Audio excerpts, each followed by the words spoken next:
Tributes poured out for a teenager who died from injuries sustained by the impact of a police tear gas canister during the 2013 Gezi protests in Istanbul, on what would have been his 16th birthday, January 5. The commemoration once again put the impunity of the officers involved in the incident in the spotlight. Berkin Elvan was 14 when he was fatally injured by the police and fell into a coma.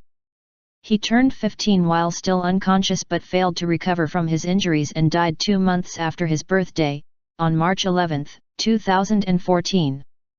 Elvan was struck by the tear gas while he was on the street to buy bread in Istanbul's Okmeydanı neighborhood on June 16, 2013.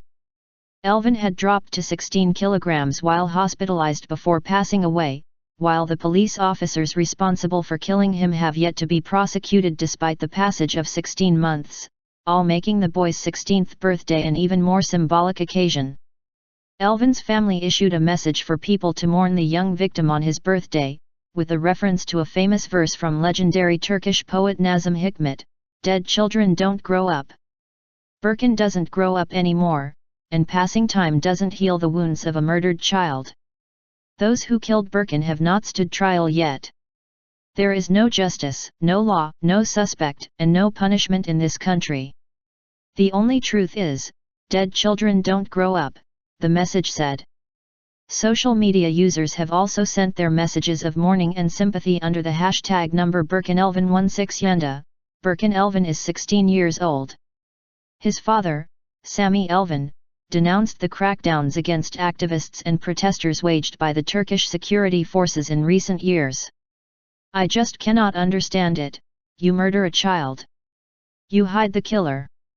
You oppress those people who take legal action.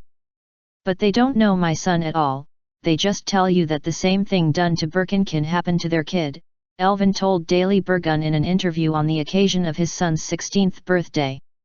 Sami Elvan also said he was certain that he has been eavesdropped and monitored since his son was brought to hospital. "We stayed at the hospital for 9 months, but we are the one who have been followed as if it were us who shot our child. Even now all the phones in my family are being eavesdropped. I also know that our house is being watched," Elvan said. "People adopted Berkin. We lost him in the most tragic of circumstances. So it is normal that they listen to and follow us," he added. Berkin's father also referred to President Recep Tayyip Erdogan's now famous advice to have at least 3 children per family. "I had 3 children. You shot one of them. Why did you do that?" "Because you feed yourself with blood and would not be there if there is no blood to spill," Elvan said.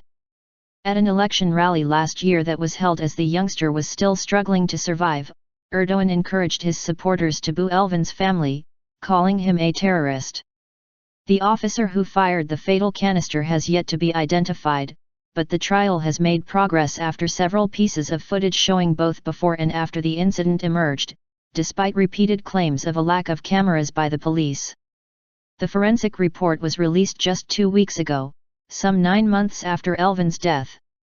Elvan's funeral was attended by hundreds of thousands of people, but mourners were subsequently subjected to a ferocious attack by police using water cannon and tear gas.